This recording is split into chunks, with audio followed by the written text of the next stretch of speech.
우리의 삶은 단순할수록 행복해진다. 소박함에 만족할 수 있는 연습을 하자. 삶의 미니멀리즘을 실천하자. 비교를 내려놓는 행복 처방전. 자신에게 엄격한 사람들을 위한 심리책.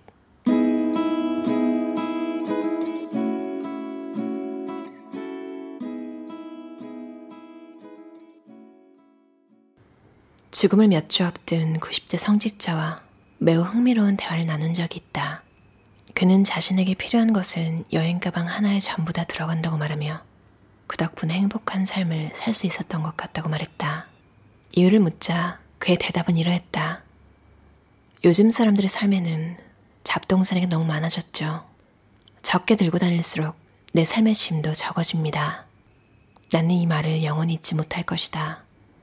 다른 사람과 비교하고 따라잡기 위해 계속 무언가를 욕망하고 사들이기 때문에 괴로워진다는 사실을 알려주기 때문이다. 삶의 잡동사니가 많을수록 잃을까봐 두려움도 커진다. 단순함은 행복한 삶의 필수적인 요소다. 단순함은 닷처럼 우리를 붙들어준다. 소박한 기쁨에 만족하면 자꾸만 소유물을 늘리고 싶은 마음이 들지 않는다. 좀 더 단순해진 당신의 삶은 어떤 모습일까? 지금 숨 쉴 공간도 부족하고 가진 것조차 알아차릴 수 없을 만큼 잡동사니가 너무 많진 않은가? 솔직히 말하자면 나도 남들과 비교하면서 끝없이 욕망하는 단순함과 거리가 먼 삶을 살았던 적이 있다. 하지만 지금은 소박한 삶의 기술을 터득한 사람들이 부럽다. 소박하고 단순하게 살아가는 사람일수록 행복하기 때문이다. 단순한 삶일수록 더 행복해진다. 나는 이 진리를 실천하려고 매일 노력한다. 성취나 성공, 물질적 이득보다 단순함을 우선으로 삼는다. 보통 우리는 가진 것이 많아 보이는 복잡한 삶을 사는 사람과 자신을 비교한다. 좀 더 간소하게 사는 사람과 비교하는 경우는 드물다. 이제는 단순함을 포용하고 단순함에서 놀라운 지혜를 발견해야 할 때다.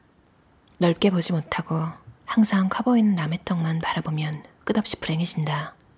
감사와 친절, 새로운 관점과 넓은 시야는 마음의 괴로움을 줄여주고 삶에 충실하도록 도와준다. 나와 당신, 우리가 느끼는 끝없는 비교와 욕망의 고통도 서서히 줄어들게 될 것이다. 남들과 비교하면서 더 많은 것을 바라고 있진 않은지 생각해봐야 한다. 가끔 이런 생각이 당신을 괴롭힐 수도 있다. 난 남들만큼 행복하지 않아. 이 나이쯤 됐으면 더 많은 걸 이루었어야 하는데 나는 남들보다 재미없게 사는 것 같아. 돈은 부족하고 집은 너무 작아. 난 TV에 나오는 사람들처럼 운이 좋지 않아. 조금 더 나아지면 더 행복할 수 있을 거라고. 더 좋은 동네에 살면, 돈을 더 많이 벌면, 더 완벽한 사람과 연애를 한다면, 더 좋은 차가 생기고 더 좋은 집에 살면, 성공해서 다른 사람들에게 인정받으면 더 행복해질 수 있다고 말이다. 더 많은 것, 더 좋은 것을 바라는 마음은 그 끝을 모른다. 언제나 지금보다 더 좋은 것이 존재하기 때문이다. 야망 혹은 좋은 삶을 원하는 욕망을 비난하는 것이 아님을 분명히 밝힌다. 야망은 얼마든지 긍정적인 힘이 될 수 있다. 하지만 더 좋은 것을 바라는 마음이 균형을 잃고 절대로 만족을 모르는 상태가 되지 않도록 조심해야 한다. 계속 남과 비교하면서 어떤 조건만 갖춰지면 행복해질 수 있다고 생각하면 절대로 행복해질 수 없다. 삶은 그런 약속을 하지 않는다. 잡동사니를 치워야 행복의 공간이 생긴다. 머릿속이 너무 많은 잡동사니로 꽉 찰 때가 있다. 그중 후회는 많은 공간을 차지한다. 계속 돌이켜보며 곱씹는 시간이 많으니 말이다. 머리가 복잡할 땐 명료하게 생각하는 능력이 떨어질 수밖에 없다. 그러니 뇌에 쌓인 잡동사니를 치워줘야 한다. 이성적인 사고와 감정 조절을 담당하는 전전두엽에 생각할 수 있는 여유가 필요하다. 그런데 후회 같은 오래된 것들이 가득하면 좌뇌와 우뇌의 조절에 문제가 생긴다. 불안감이 커지고 기분 조절이 어려워진다. 한마디로 머릿속이 너무 복잡해지는 것이다. 제대로 다루지 않은 후회는 계속 떠오르며 아직도 진행 중이거나 이제 막 일어난 일처럼 느껴져. 마치 트라우마처럼 24시간 머릿속을 장악하고 만다. 요약하자면 잡동사니를 치우고 후회스러운 일을 곱씹는 패턴을 줄이면 불안증과 기분은 물론 뇌 기능까지도 개선된다. 현재에 집중하며 살 수 있는 여유가 생기는 것이다. 이것만으로도 후회를 내려놓아야 할 이유가 충분하다. 인간은 마치 반복 재생을 눌러놓은 플레이리스트처럼 후회를 계속 재생하도록 진화했다. 그만큼 후회에서 벗어나려는 노력은 결코 쉬운 과제가 아니다. 인간은 희한하게도 자기에게 벌 주는 것을 좋아한다. 이는 인간의 뒤틀린 본성이다. 과거의 잘못을 곱씹으며 자책하는 것은 자신을 벌하는 행위라는 사실을 기억하자. 자기 처벌하는 대신 자기 자신을 끊임없이 돌보자. 후회로 인해 계속 괴로워해야 할 이유가 없고 자기 비난은 아무런 가치도 없으며 후회를 반복해봤자 자신은 물론 주변 사람들에게도 부정적인 영향을 끼칠 뿐이다. 조금 더 행복해지기 위해 삶 자체를 방해하는 후회를 내려놓자. 당신은 얼마든지 행복해질 자격이 있다. 바쁘고 치열한 삶을 사는 나에게 취하다.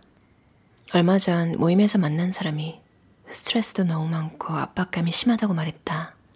그는 평일에 12시간씩 일한다고 했다. 새벽 5시에 일어나 운동하는 것으로 하루가 시작되고 해마다 4번 떠나는 휴가여행과 자녀들의 사립학교 등록금 때문에 압박감이 심하다고도 했다. 그런데 조금 이상했다. 그는 바쁘고 치열한 삶이 마치 자랑거리라도 되는 듯이 말했다. 그런 삶의 방식에서 나오는 강력한 극적인 행동에 지나친 일체감을 느끼고 있었다. 분명히 스트레스와 스트레스가 주는 부정적인 영향에 대해 말하고 있었는데 어조는 내용과 전혀 딴판이었다. 나는 그에게 호기심이 생겼다. 최대한 좋은 마음에서 조언을 해주기로 했다.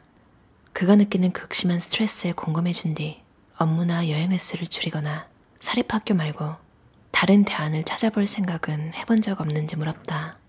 합리적인 조언이라고 생각했는데 그렇지 않은 모양이었다. 그는 즉각 방어적인 태도로 돌변하더니 자신이 굉장히 바쁜 데다 정신적으로 강인하기 때문에 조언은 필요 없다고 딱 잘라 말했다. 그러고는 많은 사람이 야망이 큰 사람을 이해하지 못한다면서 힘들지만 자신의 삶에 매우 만족한다고 했다. 내 예감이 적중했다. 그는 해결책에 관심이 없었다. 그는 바쁜 삶이라는 극적인 행동에 중독되었고 그것의 해로운 영향은 알아차리지 못하고 있었다. 나는 내 인생의 드라마에 중독되었나? 극적인 요소에 중독되었는지 잘 모르겠다거나 혹시 궁금하다면 지극히 정상적인 반응이다. 다음에 소개되는 요소가 자신 행복과 웰빙을 방해하고 있는 것은 아닌지 생각해보자. 주변 사람들의 조언과 도움에도 반복적으로 나쁜 관계를 선택한다. 정신없이 바쁜 생활을 사람들에게 자랑하듯 이야기한다. 타인과 갈등을 일으키거나 일부러 언쟁을 부르는 행동을 한다. 오로지 자신의 불행에만 관심이 있으며 끊임없이 타인에게 호소한다. 갈등이나 시련으로 이어질 것을 뻔히 알면서 행동으로 옮긴다.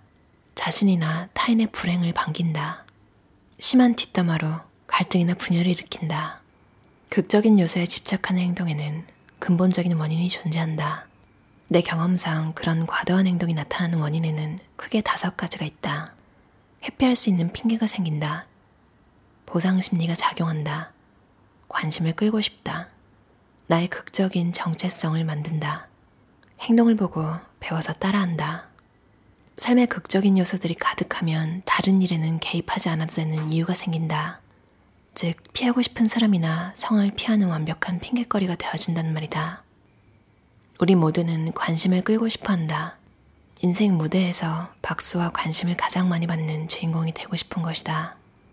따라서 우리는 주인공이 되기 위해 강렬한 극적 요소를 활용하기도 한다. 넷째, 자신의 정체성을 아주 강렬하고 극적인 요소와 밀접하게 연결짓는 것이다. 예를 들면, 이런 일은 나한테만 일어날 거야. 내 주변에는 꼭 문제가 생겨. 내 인생은 매 순간 드라마야. 난 저주받았어. 실패작이야. 본인 정체성의 일부분을 스스로 만드는 극적인 서사에 휘말린 것처럼 굳게 믿는 것이다. 5째, 극적인 행동이 대물림되는 경우가 있다. 사람은 보고 자란 행동 패턴을 그대로 따라하기도 한다. 어린 시절에 부모 등 가족에게서 심한 극적인 행동을 목격했다면 그런 행동을 정상이라고 여기게 되었을 가능성이 크다. 내가 만나본 극적이고 과장된 반응이나 문제 행동을 안고 있는 사람들은 모두가 자주 쉽게 지친다고 말했다. 극적인 행동에서 벗어난다는 것은 좀 더 균형 잡힌 생활 방식을 선택한다는 뜻이다. 과도한 흥분감이나 치열함, 갈등, 폭발적인 아드레날린 분비, 부적응 전략과 전혀 관계없는 방법으로 헤쳐나가는 새로운 삶이다. 따라서 다음과 같은 장점이 나타난다. 감정 상태를 조절할 수 있다. 화학물질 수치가 안정된다. 뇌 이성적인 부분을 관장하는 전전두 피질이 좀 더 효율적으로 작동해 명료한 사고가 가능해진다. 갈등이 줄어들며 관계가 개선된다. 사실에 근거한 합리적인 사고방식을 통해 삶의 자세가 긍정적으로 변화한다. 스트레스 반응을 일으키는 과도하게 극적인 행동이 줄어들어 몸과 마음에 긍정적인 변화가 나타난다. 계속 관심을 기울이면 감정에 휘둘리지 않게 되고 일상적인 행동을 관찰하면서 그것이 극적인 반응임을 인정하고 바꿀 수 있게 된다. 지금이야말로 삶의 시나리오를 다시 써야 할 때다. 드라마는 행복을 가져다 주지 않는다. 오히려 내 주의를 분산시키고 행복함은커녕 괴로움만 주는 때가 더 많다. 내 삶의 주인은 언제나 나다. 자신 앞에 주어진 시나리오를 더 행복하게 편집할 수 있는 힘은 당신에게 있다. 우리는 모두 우리 삶의 주인공이니까. 어떠셨나요? 오원 오케인 저자의 자신에게 엄격한 사람들을 위한 심리책이었어요. 정지연 번역가가 옮기셨고요. 웅진 싱크빅 출판사에서 나온 책이에요. 어제보다 오늘 더 행복해지는 길을 선택하면 삶이 당신을 못살게 굴 때조차 예전보다 훨씬 더 행복해질 수 있다. 제목이 자신에게 엄격한 사람들을 위한 심리책이잖아요. 원서 제목은 10 times happier, 그러니까 10배 행복한? 둘 다 좋은 제목 같아요. 지금 내가 불행한 이유는 있지만 그렇다고 앞으로도 꼭 불행할 필요는 없다는 사실을 아는 순간 자유로워질 수 있다고 해요. 그리고 많은 책에서 항상 말하는 이야기지만 나는 당신을 불행에서 구해줄 수 있는 사람은 오직 자신뿐이라는 사실을 알려주고 싶다. 자기 인생을 스스로 책임지고 남에게 맡기지 않도록 도와주고 싶다. 괴로움 속에도 선택의 기회는 있다. 그리고 제가 초반에 읽었던 죽음을 몇 주 앞둔 90대 성직자와 이야기. 적게 들고 다닐수록 내 삶의 짐도 적어집니다. 맞아요. 어떻게 보면 또 극단적인 이야기일 수 있지만 이 책에서 이 저자가 하는 말이 단순함은 행복한 삶의 필수적인 요소다. 이렇게 단정 짓는 문장에는 약간 항상 저는 좀 경계를 두려고 하는데도 이 문장만큼은 좀 공감이 많이 갔어요. 뭘 해도 단순함을 우선으로 삼는데요. 왜냐면 단순하게 살아가는 사람일수록 더 행복하기 때문에. 이 책이 10 times happier잖아요. 그러니까 행복하려면 단순해야 한다. 정말로 이제 물질적인 잡동사니도 정리하는 게 중요하겠지만 감정적인 잡동사니도 머릿속에 있는 것들도 정리하는 게 얼마나 중요한지 다시 한번 생각해보게 하는 책이었던 것 같아요. 자기 완성, 적절한 건 좋지만 진짜로 후회를 계속하는 순간이 있잖아요. 저도 좀 그런 문제들이 있는 것 같아요. 문득 그러니까 좀 한가할 때 갑자기 떠오르는 옛날에 더 잘할 수 있었는데 이렇게 할걸 이런 생각들 여러분도 한두 개 있지 않으신가요? 이때 이렇게 떠오를 때 탁 끊어야 되는데 이게 좀 세월아 내월아 계속 그런 생각을 커지게 만들어두면 이 책에서도 말했듯이 후회 같은 오래된 것들이 가득하면 전해와 운해에 조절에 문제가 생긴다. 그리고 또 이 문제가 불안감이 커지고 기분 조절이 어려워진다. 한마디로 머릿속이 너무 복잡해지는 것이다. 그렇잖아요. 이미 너무 오래전에 지나간 일이고 다시 돌이킬 수 없는데 그걸 생각하면서 앞으로의 일에 그렇게 하지 않는 것. 적절한 자기 반성은 좋지만 정말 그거에 매몰되는 순간 갑자기 그 옛날에 있었던 일들이 내가 지금 살고 있는 현재에 너무 큰 영향을 주는 거예요. 그러면서 불안해지고 스트레스도 커지고 진짜로 머릿속이 좀 엉망진창이 되는 듯한 기분, 그 머릿속이 잡동사니로 가득해지는 그런 기분이 들기도 하잖아요. 인간은 마치 반복 재생을 눌러놓은 플레이리스트처럼 후회를 계속 재생하도록 진화했다.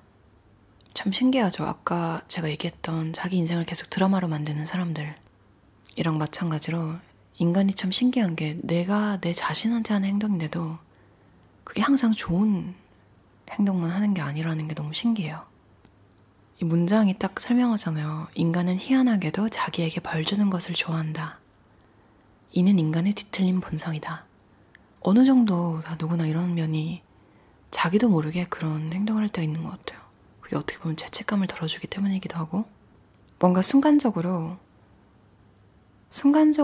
내가 더 나은 사람 이걸 반성하니까 그런 기분을 주는 것도 있는 것 같고 왜냐면 또 인간은 뭔가 이것저것 배우잖아요. 다른 사람한테 그렇게 하면 안 된다. 내 자신한테도 이렇게 하면 안 된다. 이 일은 이렇게 했어야 된다. 기타 등등 좀 당위적인 이래야 한다 저래야 한다 라는 걸 알고 있는데 내가 그렇게 하지 못했을 때 그런 감정이 너무 머리를 이렇게 가득 메우면 좀 정신적으로 많이 힘든 것 같아요. 그러니까 우울하거나 불안하거나 이럴 때 내가 현재에 없을 때 그런 느낌을 가지는 경우가 많잖아요. 그러니까 자꾸 곱씹고 아니면 미래에 대해서 불안해하고 많은 대한민국의 사람들이 이런 성향이 있을 것 같아요. 왜냐면 진짜 바쁜 민족이잖아요.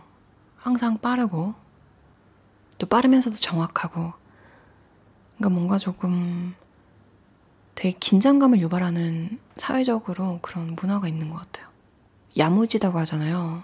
어떻게 보면 또 약간 완벽주의 성향이 다들 조금씩 있는 것 같기도 하고 그런 게 조금 심해져서 힘들 때 읽으면 참 좋은 책인 것 같아요. 그리고 챕터별로 나눠져 있는데 그 챕터 속에서도 작은 제목으로 또 나눠져 있어서 시간이 없을 때 딱 그 부분만 읽고 덮어도 좋을 것 같아요. 여러분의 집과 여러분의 머릿속에 잡동사니를 치워서 행복의 공간을 많이 만드시는 삶 사셨으면 좋겠어요. 들어주셔서 감사합니다.